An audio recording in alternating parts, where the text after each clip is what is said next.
Namo tassa bhagavato arahato samma sambuddhassa.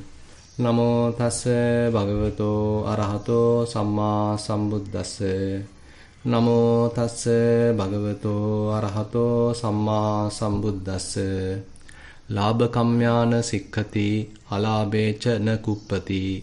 Aviruddho cha tanhaya rasesu nanu gijjati iti. So, venerable brother, Dhamma friends, so we were discussing Purabheda Sutta, which is available in the Sutta Nipata, the Attaka Vagga. So, interestingly, this has happened among the Devas and the Brahmas. So, Buddha was delivering this Sutta to the Devas and the Brahmas during an occasion which is so special. There are so many Devas and Brahmas gathered, and this is, according to the Dhamma, this happens only once in that extent to a particular Buddha. There may be individual occasions where Devas or Brahmas coming individually or as a little group and meeting the Buddha and having various discussions. There are many such occasions recorded in the canon. But this is special, where innumerable number of, countless number of Devas and Brahmas gathered, and in that assembly that Buddha is now trying to preach them Dhamma.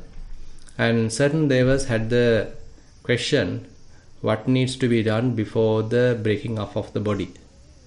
And there Buddha want to clarify that in detail. So he used a trick. He has created a mind-made Buddha and a Sangha, and when that mind-created Buddha asking questions, so the real Buddha is answering. So this is the scenario that the how Sutta has comes up. And so we were discussing several verses recorded in this Sutta, and now we can get on to the next verse. Labha kamya na sikkhati alabhecha na kuppati aviruddhocha tanhaya rasesu nanu gijjati. Now, as we already mentioned, this sutta highlights certain subtle aspects of the mind, certain very subtle defilements happening in the mind. So sometimes it is easy to understand, say, lustful thoughts, angry thoughts, kind of an aversion, maybe restlessness, or even when the mind becomes concentrated. All these states are easy to understand as one more and more familiar with the mind, with the mindfulness practice. These are not that difficult to understand. But certain very subtle behaviors that we show as human beings are difficult to understand. So what are the subtle influences coming from the mind? So such subtle defiled states are very beautifully explained in this sutta and giving some subtle touch to those areas. So actually the mentality shows certain behaviors, and so the behavior being influenced by certain defiled mental behaviors, you can say certain mental states, defilements. So the first one mentioned today's verse, Labha kamya na sikkhati. Now one can even use the training to sort of impress the others, or to get their praise, or to earn some reputation, or sometimes to increase one's gains. So these kinds of some subtle ulterior motives could be introduced to the training even. We know that Sila, Samadhi, Panya, the three main trainings that one has to undergo. Say one is developing the morality, so restraining the words, restraining the behavior, the bodily behavior. So even there one can behave in an attractive way, in a more polite way. I mean, if one is doing that honestly, so that one can maintain mindfulness, one can maintain one's practice, so that you are not being disturbed, others are also not being disturbed. So we are maintaining such kind of a morality. So that is well accepted. But here the point is, one is behaving like that, but with a ulterior motive, with a hidden tendency, a kind of a hidden agenda, where one want to impress the others. Say one is maintaining certain ritual or maintaining certain austere practice, still not aiming at cutting off the defilements or weakening the defilements, but it can happen due to certain other interest. Say for example, one is practicing Pindapata, the alms round in the village. Suppose that the others are, other monks are basically getting what is offered at the monastery, but certain others may be going out looking for alms round in the village. This is not a bad thing, and certain monks are doing it. That is also encouraged. So if one is doing it with proper intention, that is really welcomed. Because many devotees are there who are unable to come to the monastery and maybe even poor. They become really happy after seeing the monks going on village Vindapata and offering them food, and they become more and more faithful. So that's a very appreciative thing. But on the other hand, when a monk is going through such practice, probably that praise, that you being special, you being treated in a different way, and other monks are also sort of appreciating your that practice, can make you certainly conceited, or you are using it from a different angle now. So you might even start, one might even start condemning the monks who are staying at the monastery and having the alms from the monastery, and you feel that you are so special and you are the role model and you are the superior and you are the ones sort of giving the example, and such kind of a mentality can happen in one's mind. Now one is doing the practice not with the proper motive, but with a different motive. So likewise, our behaviors has to be always verified, whether am I doing it with proper intention, or am I doing it with some ulterior motive, just to impress others, just to develop certain conceit, develop certain personality, or to become popular. So all that needs to be verified. Again and again, the mind has to be reflected in order to understand these kind of motives, because the mind can shift from some genuine interest to a kind of a cunning interest. So one may be starting certain practice with some genuine interest, with some honest background, but at a certain point it can shift toward the other side. So that we need to understand. So in case it happens, so we need to stop it, we need to prevent it, and we might have to shift to another kind of a practice rather than continuing that practice. So there are such very interesting occasions even recorded in the commentary.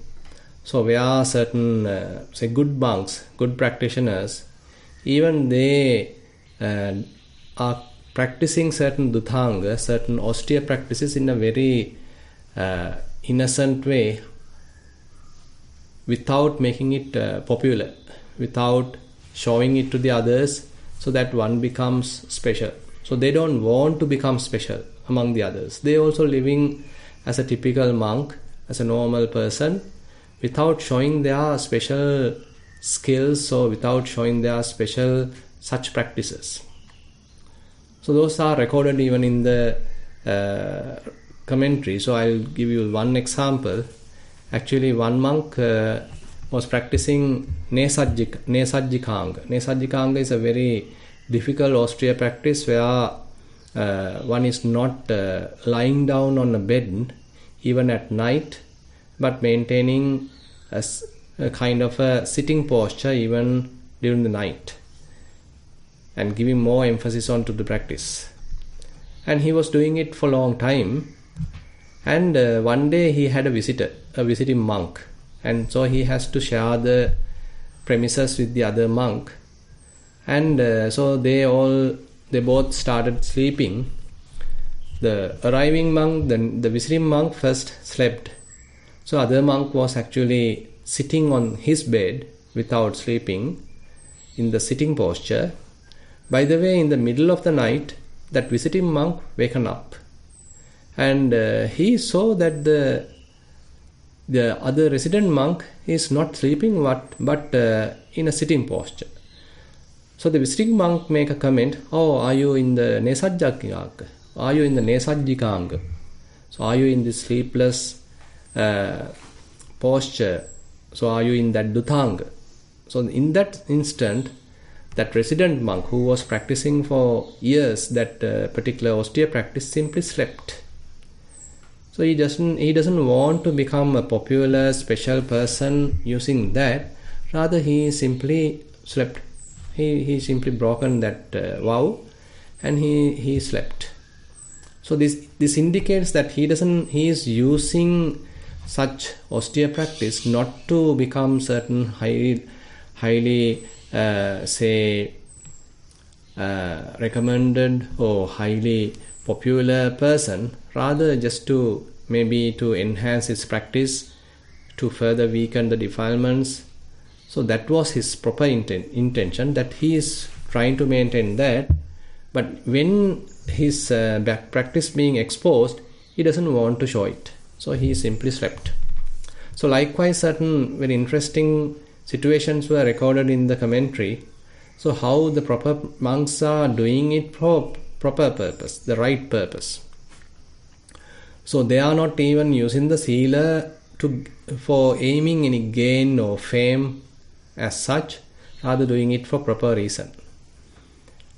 And Dutanga especially are such areas where one going beyond the typical practice, taking certain some special practices, but for what purpose? That is something that the monk has to check, whether one is using it for highlighting oneself or you want to become so special, or is there any conceit in the mind? So these kind of reflections are essential to maintain, so that because at a given point the mind can shift from the genuine interest to the certain wrong interest. And the other side is if we take the samadhi side, the concentration, that also can happen. Say probably one start meditating at a popular place, and so that others will know you as a meditator, and you start talking on that, you start preaching on that, conducting classes, retreats, and so you can be a very popular meditative monk. Or on the other hand, one can be a unknown meditative monk also, because you don't need to show off through the meditation, and sometimes it can be even a hindrance. So that's why sometimes the lay people particularly, they don't have to show the others that I am a meditator, because sometimes it can be a hindrance to themselves, because others might not understand what you are doing, or others start asking various things, or even they consider you as a special person, and that can even be a hindrance. So till you become more and more stable, better do it in a secret way. So once you are stable, probably you can be a Kalyana Mitra to the others and give an example that may be accepted. But till you being confident, till you are very much stable in your practice, so better do it in a more unpopular way, so that you are not being hindered in the process. So similar in the Panya Sikha, so there are also the training has to be done with proper motive, not for any kind of a gain or fame. So these are certain areas that we need to see. So where our practice is aimed at. Am I aiming my practice for attaining Nibbana? Am I aiming my practice for popularity? Am I aiming my practice with gain and fame? Or am I doing it with proper motive that others even don't know? So I'm doing it with proper motive, in a genuine interest, with a genuine interest. So that is something that we need to verify time to time. Because we can start with proper motive, but it can at a certain point shift to the other side. So we need to accept that there is such vulnerability in the mind. So such cunning interest can come to the surface and start influencing the mind, that we need to verify time to time. So if it is happening, then we need to make a decision to change our behavior, to even stop the certain practices and to shift to the other side, so that we are not being carried away by that kind of a cunning motive.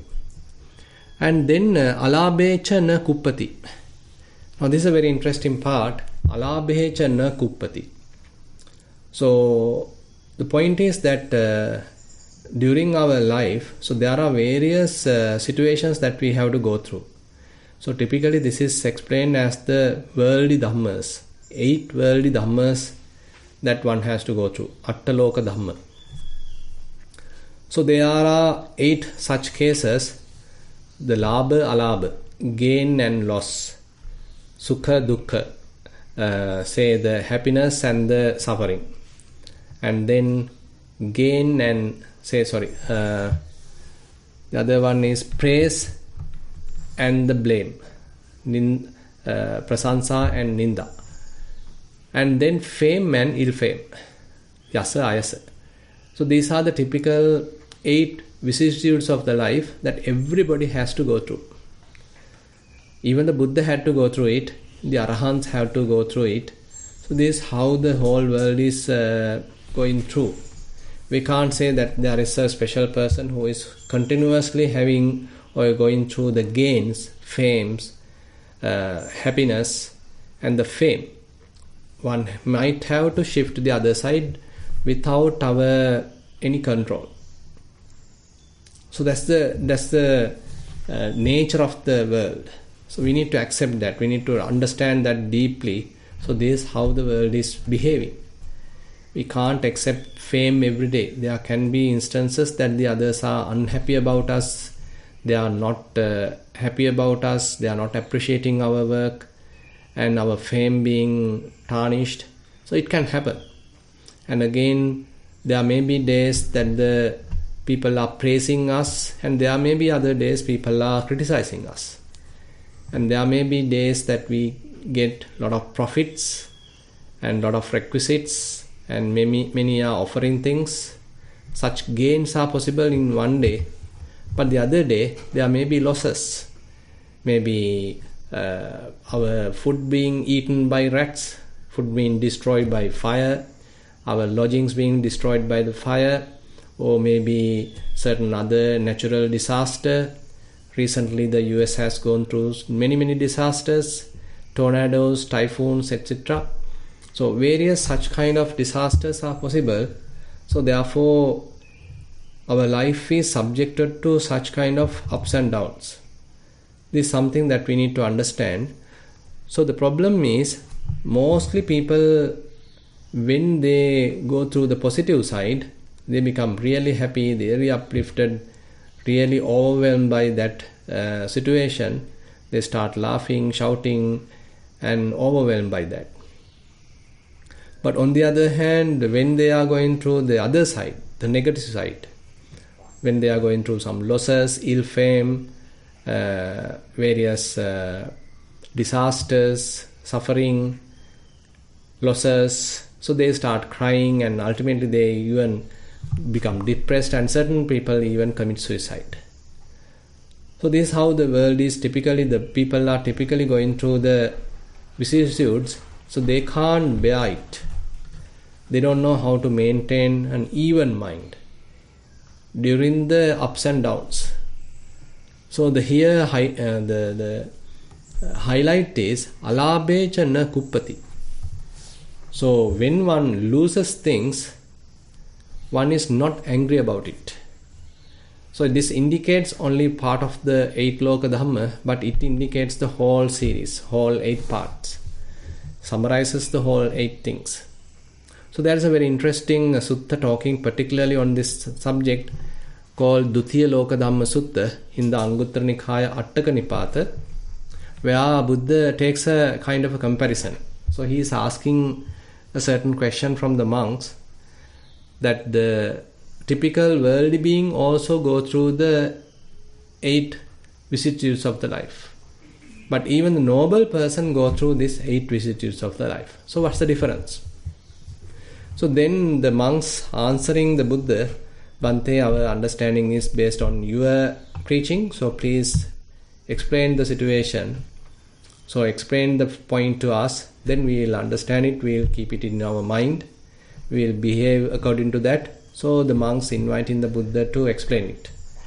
Then Buddha say, so when typically a worldly being going through some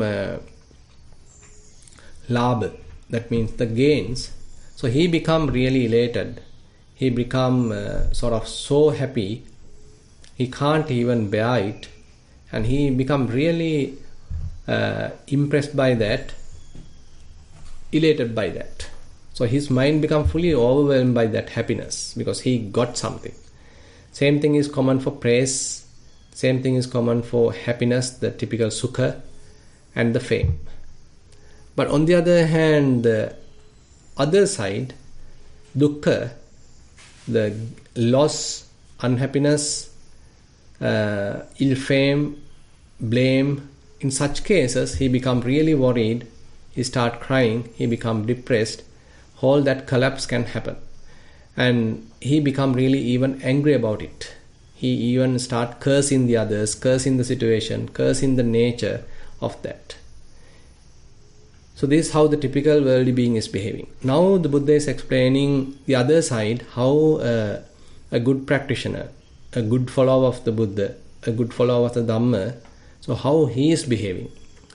Sutavatocha ko bhikkhave arya savakassa uppajjati labhu so iti patisanchikkati. So now Buddha says, even the person who is going through the proper practice, he might encounter certain gain, labha. So, but once he go through such gain, he reflect like this. Uppanno ko me ayang labhu, sochako aniccho dukkho viparinama dhammoti, yatha bhutam pajanati. Now I am going through this gain, but this gain is aniccho dukkho viparinama dhammo. This is also impermanent, this is also suffering, this is also subject to change. So he don't get overwhelmed by the gain, rather he understand even this gain side is impermanent. Today I am going through gain, fame, praise, etc., but tomorrow it may change. So this is a very temporary situation. This is a very temporary status of the life. Life is like a waveform. You can't say that when the upside is going through, the downside is not happening, not going to come. It also will come. So you maintain such mentality, understanding the reality, so that mind is not get elated, rather able to maintain it at the middle. So Buddha further explained, Tassa labhopi chittang na paryadaya tithati. Similarly, alabhopi chittang na paryadaya tithati. Yasopi chittang na paryadaya tithati. Ayasopi chittang na paryadaya tithati. So every point he highlights, na chittang paryadaya tithati. That means, so the mind does not obsess by the situation. He is not thinking too much about it.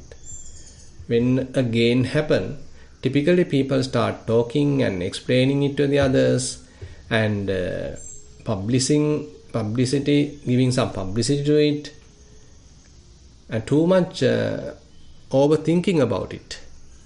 Again and again thinking about it. Both sides, either gain or loss, positive or negative, both sides they start too much thinking about it. Now the mind has lost its typical equilibrium, typical balance is lost now. Assume that you are a practitioner and was able to understand the evenness of the mind, clarity of the mind, say the calmness of the mind.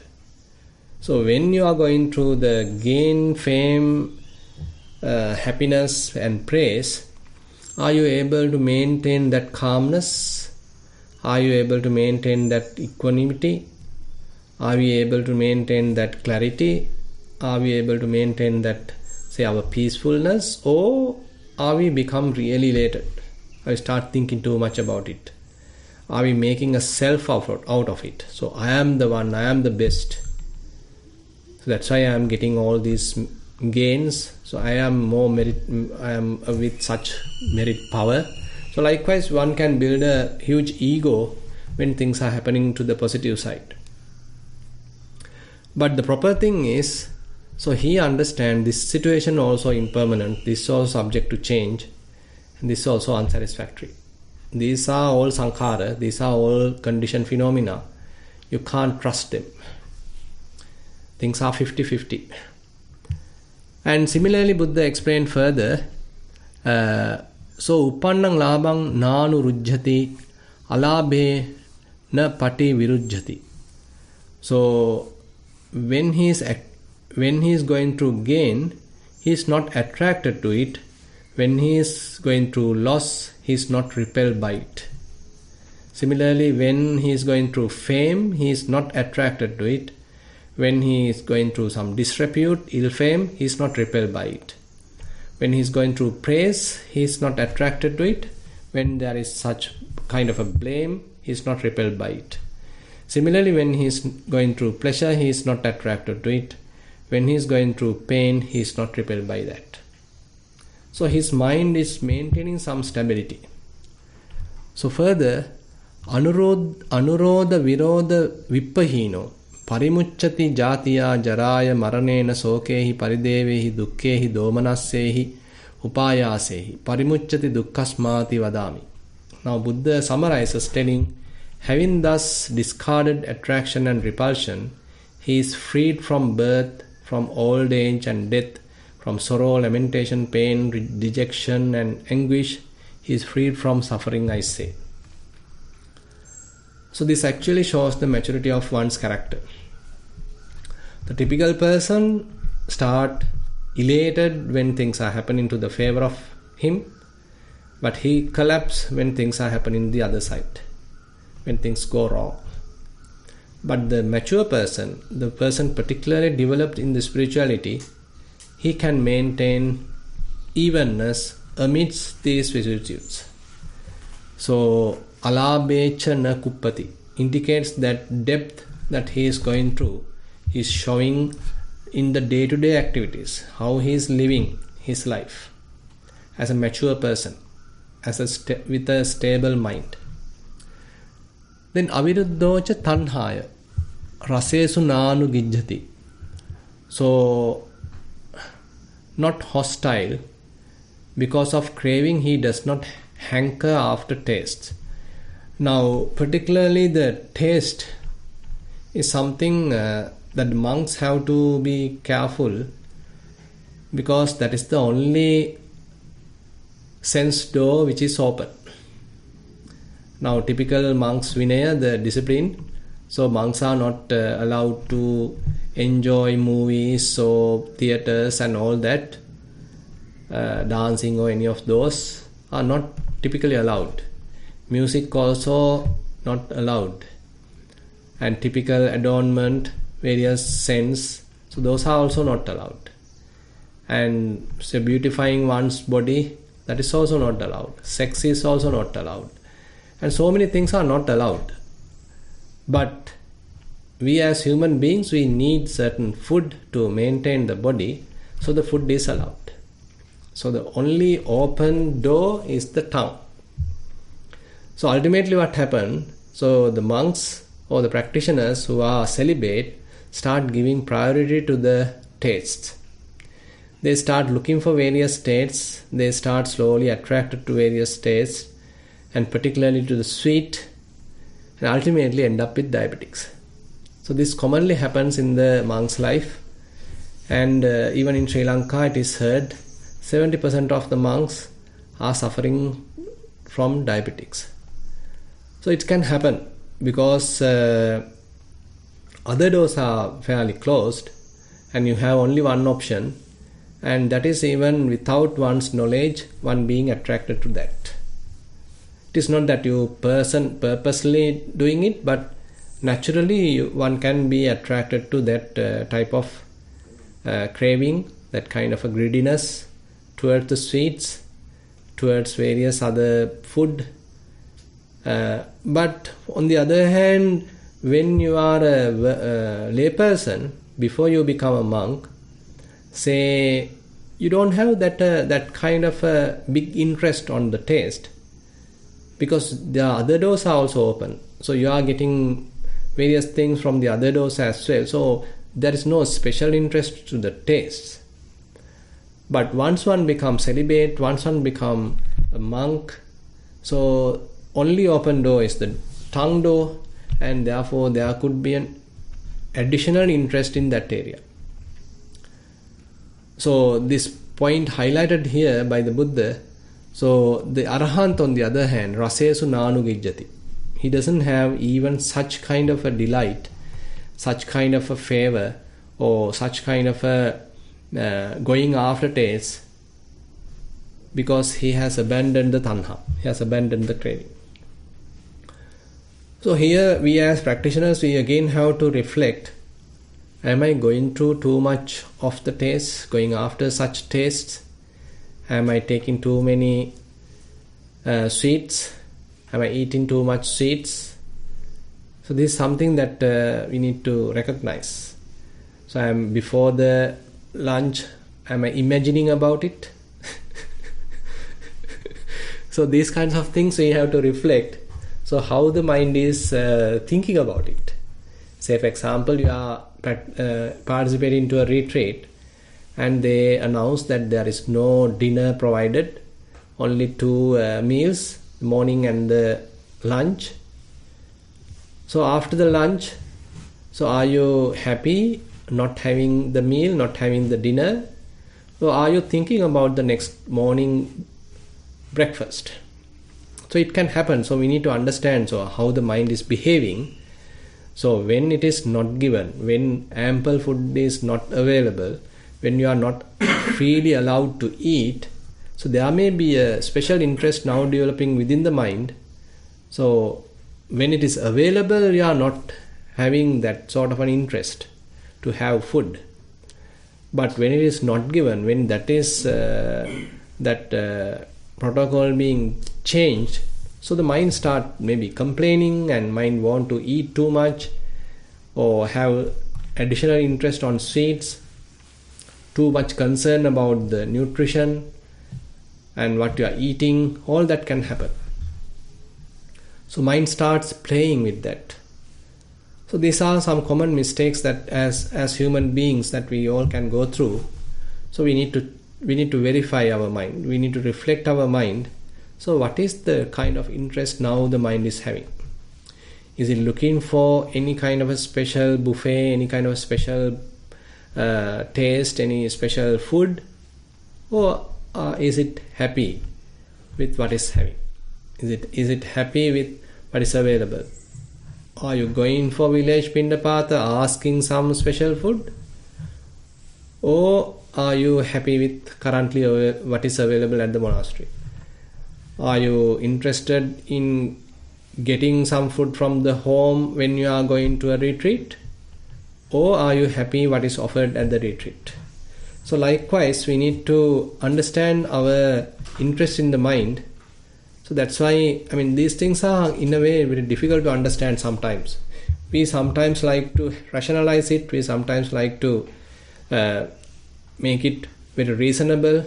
So I am going through this, I need it, I need that. So I'm trying to rationalize it. But probably there may be a hidden tendency. There may be a kind of a greediness operating in the mind. So we need to be very careful with that. And so the verse highlighted here, so there is no any hostilities in the mind, and again there is no craving in the mind towards the tastes. And we'll get on to the next verse as well. Upekkako sada sato Na loke manyate samang. Na visesi na nicheyo tassa no santi ussada. Upekkako sada satu. So basically means one is ever mindful with equanimity. Ever mindful with equanimity. Now equanimity are of different forms, and one thing is one can become equanimous because one is helpless, and this is called ignorant equanimity, where one can't do anything other than being patient and just being equanimous because one is helpless. The other party or the situation is very much like difficult or stronger, and you are in a weaker position, so you want to become more neutral, more equanimous. But what is explained here is not that. So here the Arahant's equanimity or the practitioner's equanimity is more profound kind of equanimity, because he has understood the reality of the phenomena, how impermanent they are, how unsatisfactory they are, how non-governable, non-self they are. So as a result of that, a very deep, profound equanimity has emerged in one's mind. So this is the equanimity mentioned here.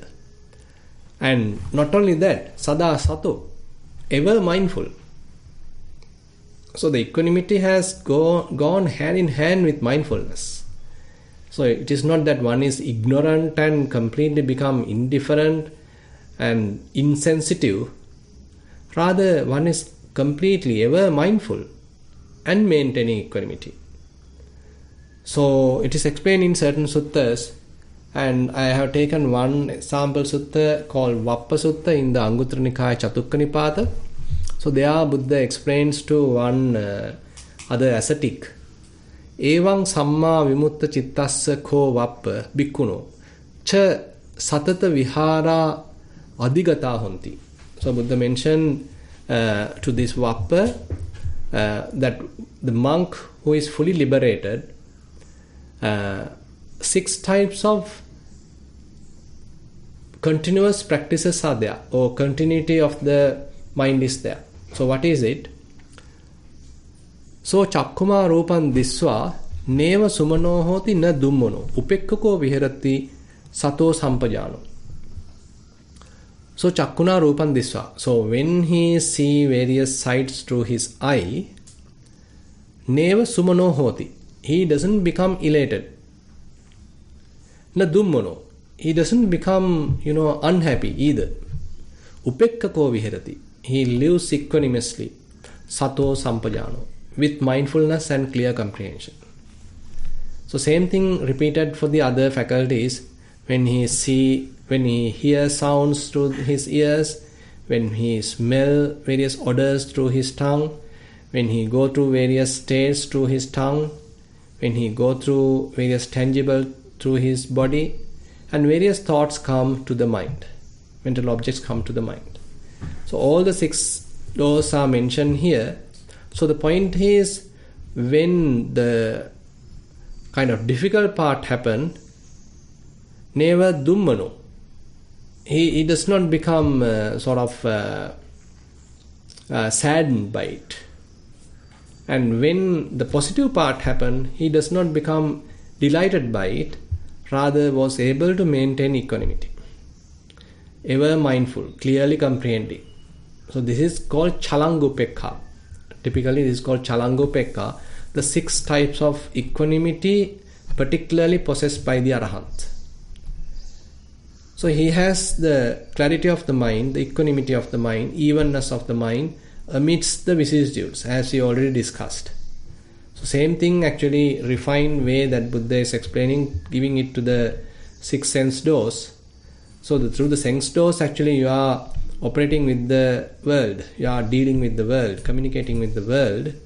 So when it happens at different sense doors, so one is maintaining equanimity rather than being elated or saddened, but with clear comprehension and mindfulness. Sada Satu. So basically, so the point, Sada Satu.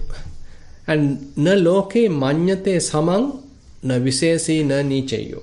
Now this part is related to the conceit. You know that the conceit has three main forms. Either one consider oneself as more superior to the others, or one considers oneself as equal to the others, or one considers oneself as inferior to the others, below than the others. So this is how one is comparing oneself with the others. Either I am superior to them, I am better than them, I am equal to them, or I am, say, worse than them, I am inferior than them. So we always tend to do a kind of a measurement. We compare ourselves with the others. And after comparison, so sometimes we put ourselves at the pedestal. We put ourselves at the top. Or we put them even without proper, say, reason, we can even put to the same level. Assume that there is a good person, a venerated person, a respected person, but we are not like him. But probably we can put ourselves also to the same level, telling, okay, I am also like him, I am also venerated, I am also respectful. So why we bother about him? I am also like him. So likewise, we try to even put ourselves at the same level. But on the other hand, we can put ourselves really down, taking ourselves to the inferior level as well. So it can get into a certain disorder even. So the comparison is something that we always tend to do, and it is a typical, what we call a defilement, persisting till the arahantship. So mana is a very, very subtle defilement, always making a person and comparing that person with the other people, the other persons. So, na santi ussada. Now, whenever that conceit is going through, particularly the ussada is possible. Ussada is the swellings in the mind. So mind is not even, mind is not maintaining its, say, calmness, clarity, tranquility. Rather, certain triggers have happened, ripples have happened, swellings have happened, turbulence have happened. The calmness, the peacefulness of the mind is broken. So this ussada is a very beautiful term used at certain other places. I have taken another example here, beautifully mentioned in the Tuataka Sutta, where Buddha say the evenness of the mind with a very beautiful simile of the ocean. So you know that the ocean at the beach level, it has many waves, lot of noise, and lot of turbulence. But as it deepens, it loses that turbulence and it becomes somewhat calm. But once you reach the middle of the ocean, it's completely calm. Total calmness is there. There are no waves. But in the deep ocean, so therefore Buddha mentioned, Majje yatha samuddassa umino jayati tito hoti. Evan tito anejassa ussadam bhikkhuna karaya kohinchi. Just as in the middle of the ocean, no wave arises, but the ocean remains steady. So too, he should be steady, without impulse. A bhikkhu should not cause a swelling anywhere. The swelling. So swellings indicate that turbulence in the mind. So according to the commentary, there are 7 types of swellings. So the swellings happen due to 7 reasons, we can say. One is the lust. So lust is a one reason that the swelling can happen in the mind, turbulence can happen in the mind. Hatred also similar, swelling can happen. Delusion is also same. Conceit, as you already discussed, conceit is always another swelling can happen. Views, various ditti. Ditti can make either oneself more rigid or more superior kind of thing, so the swelling can happen. Defilements are basically the reasons the swellings can happen. And the kamma also, they mentioned there, kamma also another factor, swelling can happen. So this, according to the commentary, the 7 causes the swellings can happen in the mentality. But when the Arahant's case, when all the defilements are uprooted, So he is able to maintain the clarity, the calmness, tranquility, irrespective of the situation. So that's the beauty, that's the depth. So that's the profundity of the Arahant's mind. So it indicates everywhere now in this particular sutta. So altogether we can combine.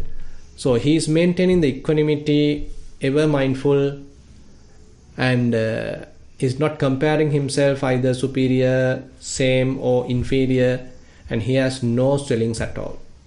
Okay, with that I like to conclude today's sutta teaching session. Now I like to open the session for questions.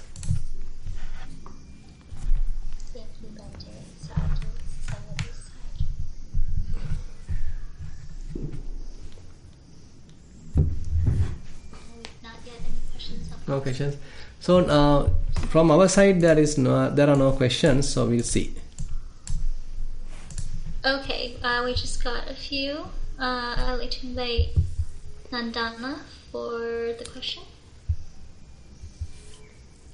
Thank you, Jennifer. Bante? Yep. You can hear me? Yes. Okay. So, what you said at the very beginning of the teachings was very interesting. I thought how we sometimes act in a certain way,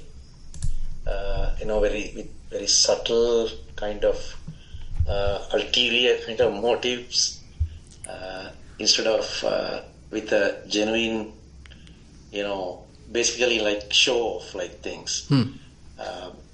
So I find that it's very interesting because I often find myself in acting like that. But after I say something or act in a certain way, I suddenly realize, I basically try to show off. I try to show other people what I'm doing, or I try to talk about, how good I am or something like that. So suddenly I find that. So, and when I realize it, I kind of feel somewhat bad and think, that's not really good. But then I also ask myself, okay, why did I do that? Why did that happen? And then what I realize is often I think it is because of my conceit or ego, or sakkaya ditthi or whatever you call it. It's just the me, the idea of me. There's been a me. So that's kind of what I realize. Every time this happens, I realize that is why I did that. So I'm going to ask you another question actually, based on that, because in our practice what we are trying to do is eradicate, overcome defilements, and these defilements are the ones that make us feel this conceit, ego, and all those things. So my mind is usually naturally inclined to do after a certain time of concentration or samatha meditation. After that, my mind naturally inclines to vipassana. That is my practice. However, I have heard by some monks have in their talks they have said that samatha or concentration that helps you to see the reality, things as they are. I think in Pali there's something like, I can't remember exactly what it is, but you will probably know it's samadhi pacca yata bhuta dassana or something like that. So I have heard that. So because of that, that what I have heard, I sometimes bring myself to practice samatha and stay in the samatha, stay with concentration and try to develop it more and more with an effort. In some sessions I try to do it only that. Now recently I heard another monk was giving a talk on Salleka Sutta.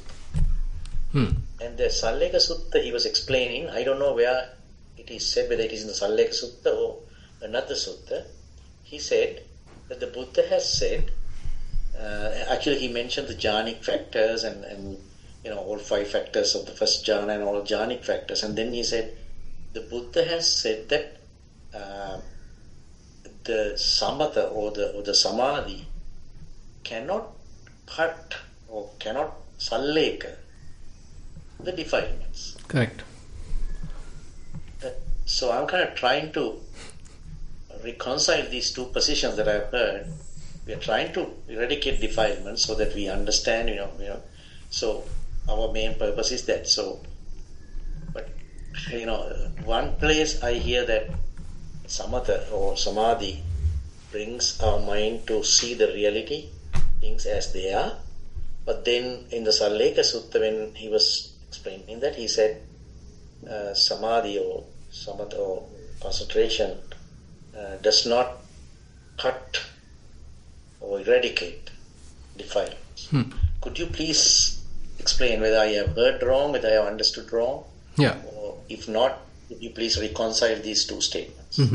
So I'll give you a simple example. Now say you have a dirty cloth and there is a little stain in it. And there's another case that you have a white cloth and there's a stain in it. And so which one helps you to clearly see the stain? The white cloth. White cloth. Okay. Now after you notice the stain, will that enables you to will that automatically take it out? The stain automatically takes it out, or you have to work out in a certain way to take the stain out? Either you are applying a detergent or you are using some other mechanism to take it out. Yeah. So you need that, right? So you need to see the stain clearly, and after you notice the stain, then it is up to you to use a proper mechanism to take it out. So the samatha and vipassana is like that. So the clarity of the mind, samahita, the clarity of the mind helps us to notice the defilements very clearly. But how to take it out, how to cut it basically, to weaken it. So that is in a way the part of the vipassana, where the panya part is the one actually removing it, drying it out, taking it out. So that can't do by the samatha. That is the part of the vipassana. So basically it's a kind of a combined job. So samatha helps us to maintain a background which is more clear and more calm, and so that whatever the defilements are being clearly shown. But the vipassana, the wisdom part, is necessary to make use of certain methodology to overcome it, to abandon it. So both have to go hand in hand. So therefore we can't say the samatha is completely not necessary, vipassana is the only one needed, or we can't say the samatha is the only one needed and vipassana is not necessary. So both are needed, both are complementing to each other, helping each other, and therefore I feel basically the practice helps us to properly blend it. So it's up to the practitioner to recognize, okay, where am I able to notice the defilement? So if you can't even notice the defilement, I mean the mind being completely deluded, completely polluted with a lot of defilements, and you being completely unmindful and going through some obsessive thoughts and all that, so then that means there is no tranquility at all, there is no samatha at all in the mind. So there is no way of even recognizing the defilements. So the defilements have become very much deeply rooted in the mind, deeply engrossed in the mind, so you are completely become helpless. So you need to have certain amount of clarity, certain amount of tranquility, then only you are able to understand the operation of the defilements, the presence of the defilements, and then you may start working out as a recognizing certain methodology to overcome it. On the other hand, simply knowing the defilement, or rather say we say you are enjoying certain samadhi for long hours, but not eradicating the defilements, but only weakening, or we can say suppressing them. The mere samadhi is like that. A mere samadhi, as explained in the Salleka Sutta, is a kind of a happy dwelling in this life. is a very tranquil, blissful state available in the mind, but not cutting the defilement, not uprooting the defilement. So the uprooting the defilement is part of the vipassana. So mere being in a certain concentration does not indicate it. So therefore the both tasks are needed to overcome the defilements. Thank you for the excellent explanation, Bhante. Yeah. So then what I have been doing was kind of misguided then, because I've been like, some days, when you sit down, like when you start your meditation, some days your mind is really easy to start off within, like, within 2, 3, 4, 5 minutes. You start your vipassana practice, you're able to be in the open awareness. But there are some days that it is not like that. Some days your mind is very, very busy. You are having a lot of things on your mind. You're worried about your work or some other family matter or something like that. So those are like, some days you have to like sit and, sometimes for 45 minutes you're basically thinking about all your problems and finding solutions. And only just the last 15 minutes you are able to come to that open awareness. Right. So I have been trying to, even when I sit down, and if I'm able to, within 2-3 minutes, I'm able to get into the vipassana practice, I still think, oh, this is too easy. And I try to think, okay, I'm not doing enough samatha, so I'm going to, I'm trying to take an effort to be practicing only samatha at that time. So that is not a good thing to do, right? If I'm able to get into my normal natural practice immediately without taking much time, then it is best to continue with that without doing samatha. Is that correct, Bhante? Yeah, because the mind is already clear.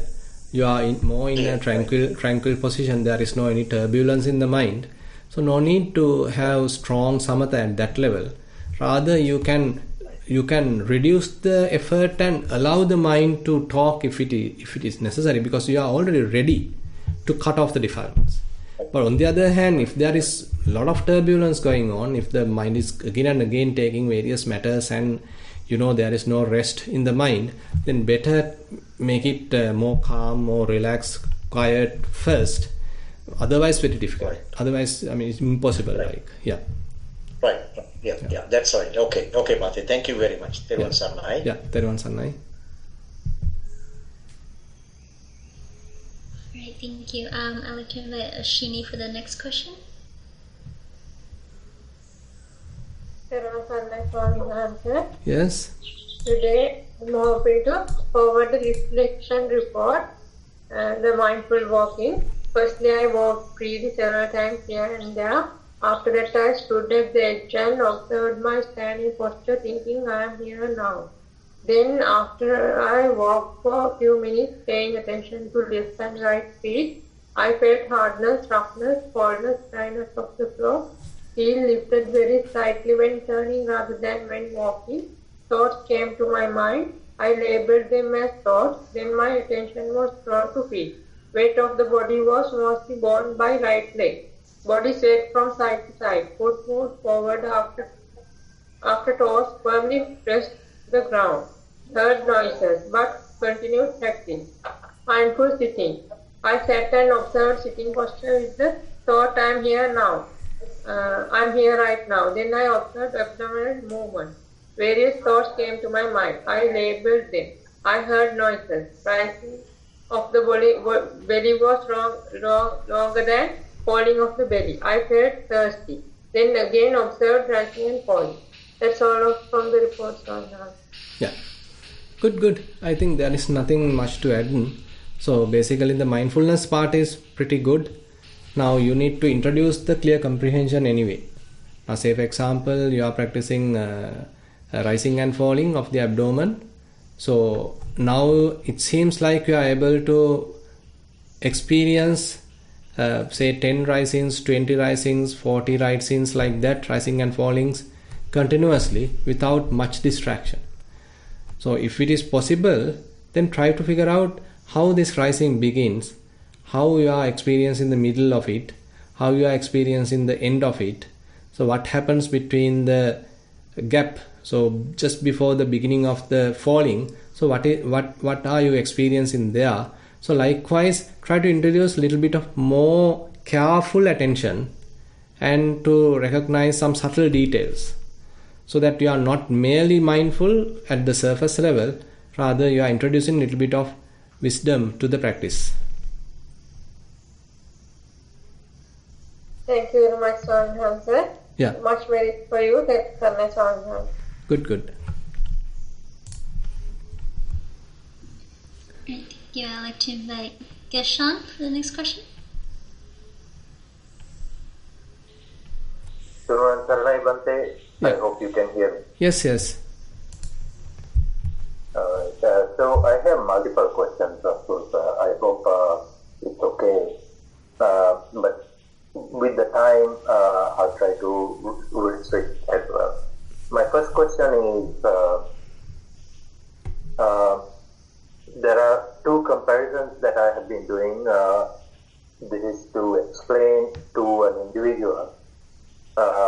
With that comparison that came this particular question. So, in the 5 precepts, the 5th precept, what we have always heard and say that I will not consume any type of intoxication. Now, when you think of the 8th precept, on there is no significant way it is described in that manner, the way that it is being described in the 5 precepts. Can you elaborate why, and can you let us sort of know what is that particular verse that is included? Yeah, I think you are referring the Ajivattamaka Sila, because in the other typical what we call Uposathathanga Sila, the Suramere Majjapamadatthana is included, but in the Ajivattamaka Sila, that in particular way it is not included. But typically we take it very much like indicated in the Ajiva, what we call the what is that? The last precept. Ajiva Attamaka Sila Veramani Sikkhapadan Samadhiyami is the last one. Last one is not what we call Pappalapa Veramani Sikkhapadan Samadhiyami. Micca Ajiva Veramani Sikkhapadan Samadhiyami. Because in the Micca Ajiva, typically there are 5 unhealthy or unacceptable kind of trades are mentioned, like trading the poison, trading the weapons, trading the ammunition, or trading the slaves, trading poison. So likewise there are few items explained. So under that we can consider, so this what we call our livelihood has to be proper. Our livelihood has to be a reasonable, an acceptable kind of livelihood. So therefore I like to consider the Suramereya is very much included there, even though it is not separately highlighted. And so that's what I feel it is. That's why it is not it is not that we we have taken it out, rather it is included in the Ajivattamaka. So that I am positive, like because of lack of my knowledge, I think the 8th precept on the Ajiva Micca Ajiva Veramani. Yes, Micca Ajiva. I think the clarity of that, we don't have we vocalize it, we just say it, but we don't purely understand the meaning behind that phrase as well. I think that may be one of the reasons why we misunderstand these kind of things as well. That is what I'm thinking. So, is it possible, where would I find the detail? What does that Micca Ajiva, what constitutes to that Micca Ajiva?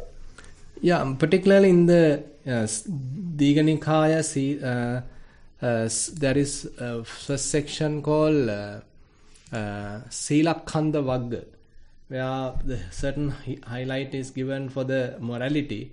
In detail, Buddha explained the morality part. So there are the various kinds of ajivas are explained. The livelihood is explained in detail. Now, say for example, for the monks, Buddha gives so much of more comprehensive kind of wrong livelihood. So how the monk is spending his life, his livelihood. So he is not even practicing palmistry, any astrology, any say treating in terms of the gain and fame, treating the others. I mean the medicine, treating the others. So likewise, there are many areas that Buddha highlights, particularly to the monks, talking about the ajiva, livelihood of the monk. But for the lay people, particularly, that wrong trades are explained, as I mentioned. So those trades are not allowed, not recommended, because it is harmful to oneself and to the others.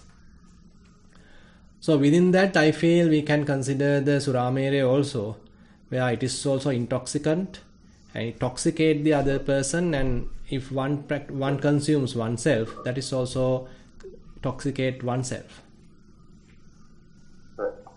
And this particular item came into the question simply because of a small video was circulated among certain individuals, and in that one of the monks were basically challenging, there is no way or no place or way that there are restrictions as such in the Tripitaka.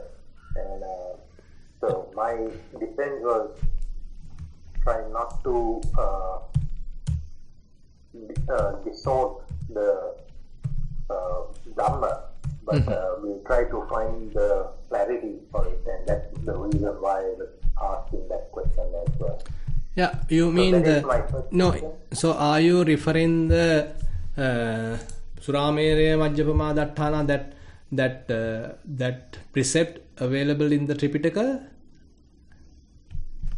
That is one of the things what that monk says, that there is no reference to that, which I didn't know, so I have to investigate on it. No, thing is, the direct reference is there. There is direct reference at enough places. Just to give you one indication, so you can refer in the Sangyutta Nikaya, one called Panchavera Bhaya Sutta. I'll show you just here. Panchavera Bhaya Sutta. Anyway, I have found the Sinhala translation. Sorry, the Sinhala version here. So there Buddha particularly mentioned even to the the Sotapanna. So he says there are 5 kinds of fears are abandoned by the Sotapanna. So one is this, actually referred there is the 5 precepts. Panadipata, Adinnadana, Miccachari, Kamesu, Miccacharapachya, Musavada, then Suramere, Majjapama, Dattana. So this is the 5 precepts mentioned here in the Panchavera Bhaya Sutta. The point is that when one becomes a Sotapanna, these 5 precepts are very much like not broken purposely to the very detrimental level. So he is basically protecting that for the fullest. So basically that indicates, so even for the Arya, even for the noble, so Buddha say, the fears coming from these 5 are not coming to him because he is protecting it. So therefore it is obvious that Buddha has recommended it to the lay people. So this is very much like the foundation. Fantastic. Okay, thank you, Bhante. Yeah. So my second question that was for today's discussion, you mentioned for monks all the doors are sort of closed except for the tongue, and I think one of about it, and I have heard from different other monks as well. When I try to sort of offer a dana, they specifically say not to sort of offer anything sweet. So I purposefully not make anything, but if I know what it is, what's the reason behind it, I'll try to sort of make certain type of food in order to offer. Right. Now, the question came into me while you were talking about it. What I have heard now in the northern part of India, which is the very cold climate, I think the monks, they only sort of consume a lot of rice and what is that? It's not a cow, but I can't remember. There's a certain type of meat, and that's all what they have to consume. And I think though they are not even craving for any type of flesh, but that is what they get. The same way, if the people, offer only the sweeter type of food for the monk, they don't have to crave for it, but they sort of automatically sort of get it, these type of diseases as well. Definitely. Is it something for us to, or for the monks to sort of educate the lay people, individuals to say, hey, please try not to bring this type of food, or will that become suspicious? So I thought of just asking that question. Good. Yeah, I think yes, because everybody needs the balanced diet. So if we simply eat too much carbohydrate, if we simply eat too much sugary items, then definitely this is an invitation for various illnesses. So offering a balanced diet is very much required.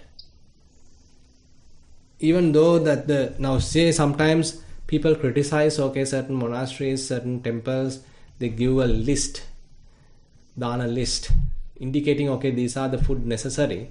Sometimes people criticize, it's not a good thing. But on the other hand, there may be a reason. So the list may have a balanced diet. We need to check whether they are asking unnecessary things.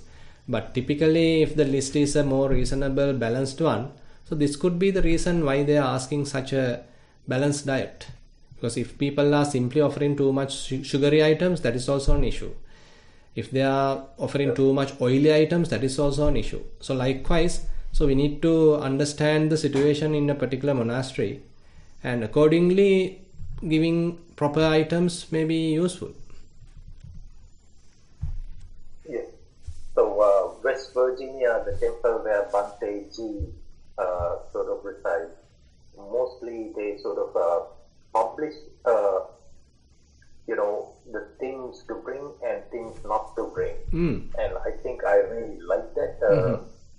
That's where I met Venerable Dhammajiva and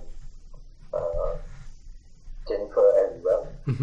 So what are the items that they indicate not to bring? So there were certain, when we went for this retreat, they basically asked us not to sort of offer any type of soap. And there were several lists of that. I can't remember. I think Muratika, my wife, basically went through that list, and she basically said, and what we have to sort of take all the dry rations that can be consumed and that can be consumed in the breakfast. So that is something what good. I kind of did. Okay.